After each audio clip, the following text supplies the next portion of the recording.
बिस्मिल्लाहिर्रहमानिर्रहीम। स्टूडेंट, आज का जो हमारा टॉपिक है वो है fitting a binomial distribution to observe data.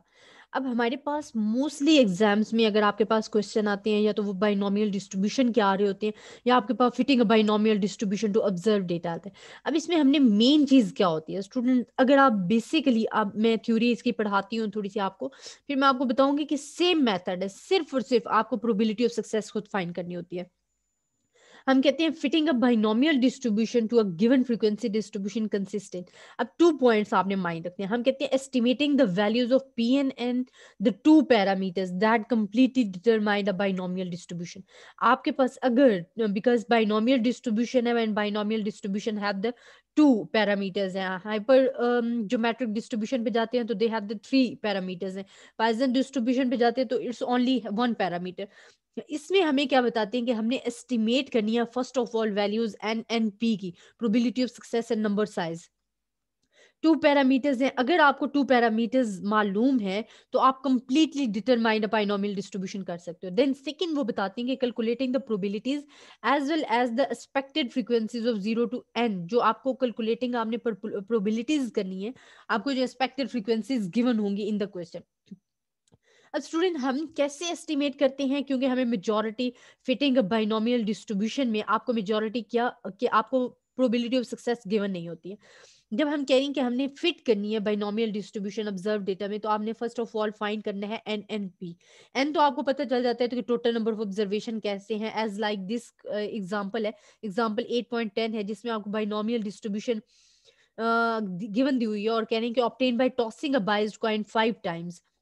It's mean आपको एन फाइव गिवन है। ठीक है, एन आपको गिवन है फाइव। देखिए, फाइव एन गिवन है, then probability of success find करनी है। देखिए, हमारे पास हम कहते हैं बाइनोमियल डिस्ट्रीब्यूशन में मीन आपके पास इक्वल होता है X bar is equal to N P. अगर आप एक्स बार फाइंड कर लेते हो, एन आपको गिवन है, देन प्रोबेबिलिटी ऑफ सक्सेस आप इजिली कैलकुलेट कर सकते हो। अब यहाँ हमारे पास अगर हमने फाइंड करना है एक्स बार, एक्स की वैल्यूज भी गिवन है एंड फ्रीक्वेंसीज भी गिवन है। आप हमारे पास क्या होता है, summation of F x divided by summation of F, तो आप मीन फाइंड कर लेते हो। अब मीन आपके पास क्या आ गया, 1.99। अब इसमें पुट करोगे मीन की जगह 1.99 is equal to 5p, as like this. ठीक है, या हमने पुट कर दिया तो आप यहाँ से प्रोबेबिलिटीज इजिली फाइंड कर सकते हो। 5 दूसरी तरफ जाएगा तो डिवाइड हो जाएगा, आपके पास प्रोबेबिलिटी 0.398 आ जाएगा। अब बाइनोमियल डिस्ट्रीब्यूशन में आपको एक एन मालूम होना चाहिए और एक आपको प्रोबेबिलिटी ऑफ सक्सेस मालूम होनी चाहिए। एन आपके पास क्या है, 5 है। प्रोबेबिलिटी ऑफ सक्सेस हमने फाइंड कर ली है। क्यू आप इजीली फाइंड कर सकते हो, प्रोबेबिलिटी ऑफ फेलियर वो इक्वल होती है Q is equal to 1 - p के। तो आपने ये फार्मूले में सिंपल आपने वैल्यूज पुट की। अब आपको उन्होंने क्या है, 5 प्रोबेबिलिटीज आपने फाइंड करनी है, क्योंकि एक्सपेक्टेड फ्रीक्वेंसीज भी हमने इनमें लेनी होती है। स्टूडेंट, आप देखो, आपके पास 5 कॉइन्स टॉस्ट किए थे जिनको आपने कहा था कि इनकी हमने प्रोबेबिलिटीज फाइंड करनी है। फार्मूला आपको गिवन बाइनोमियल के फार्मूले में आपके पास probability of success, failure, each and everything given है। आपने पुट करनी है एंड वैल्यूज फाइंड करनी है। आपके पास ये वैल्यूज आ जाएंगी। अब आप इनका सम करते हो तो इट्स बिकम्स हमारे पास किसकी इक्वल आ जाती है, 1 की इक्वल आती है। अब एक्सपेक्टेड फ्रीक्वेंसीज आप कैसे फाइंड करते हो, देखो इन्होंने टोटल सम आपको दे दिया था 200 फ्रीक्वेंसी।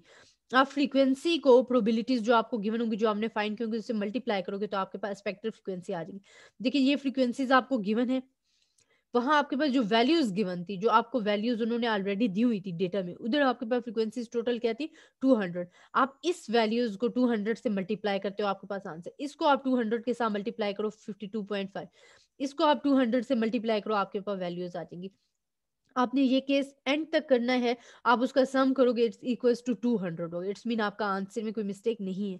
तो ये हमारे पास होता है fitting a binomial distribution. I hope student आपको इस लेक्चर की समझ आई होगी। अगर फिर भी आपको किसी किस्म की प्रॉब्लम है तो आप मुझसे डिस्कस कर सकते हो। तब तक के लिए अल्लाह हाफ़िज़।